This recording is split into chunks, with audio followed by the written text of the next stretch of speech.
भारतको लखनऊमा सम्पन्न दोस्रो अन्तर्राष्ट्रिय ओपन कराते च्याम्पियनसिप 2025मा रूपन्देहीबाट सहभागी कराते खेलाडीको समूह उपविजेता बन्न सफल भएको छ। जापान यामाबुकी शितेरिया कराते डोजाङ संघ भारतको आयोजनामा यही नोभेम्बर 22 र 23मा लखनऊमा प्रतियोगिता भएको थियो।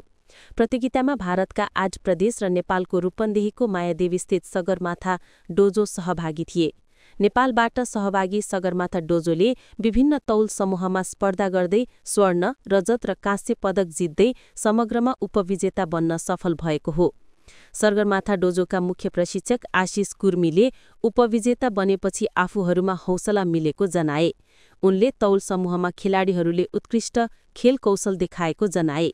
सगरमाथा डोजोबाट जिल्लाको लुम्बिनी सांस्कृतिक नगरपालिका र मायादेवी गाउँपालिकाका 8 जना छात्र विद्यार्थीहरू प्रतियोगितामा सहभागी भएका थिए। लखनऊ खेलेको हुँ। त्यहाँ इन्डियाको 8वटा स्टेट सहभागी थिए। कर्नाटक थियो, आसाम थियो, झारखण्ड थियो, गोवा पनि थियो, अनि यूपीको पनि थियो।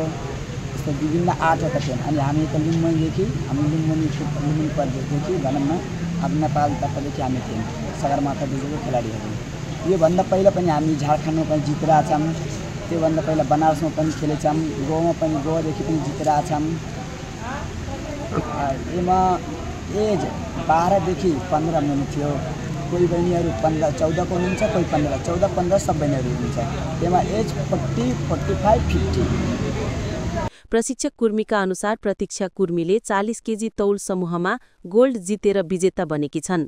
यस्तै आशिका कुर्मी 40 केजीमा दोस्रो, करिश्मा यादव 45 केजी समूहमा दोस्रो र सुषमा मौर्य 45 केजी समूहमा दोस्रो स्थान हासिल गर्न सफल भएका छन्। यस्तै 50 केजी तौल समूहमा सलोनी धवल दोस्रो, शिवानी धवल 40 केजी समूहमा तेस्रो, सुन्दरी कुर्मी 45 केजी समूहमा तेस्रो र खुशबु हरिजन 40 केजी समूहमा तेस्रो भएकी थिइन्। उपविजेता बनेर स्वदेश फर्किएका कराती खेलाडी र प्रशिक्षकलाई आइतबार मायादेवी गाउँपालिकाले सम्मान गरेको छ। वडा नम्बर 7 का वडाध्यक्ष तथा पालिकाका प्रवक्ता शैलेन्द्र कुमार पाण्डे, खेलकुद शाखा प्रमुख लगायतले खेलाडीहरूलाई टीका र खादा लगाएर सम्मान गरेका हुन्।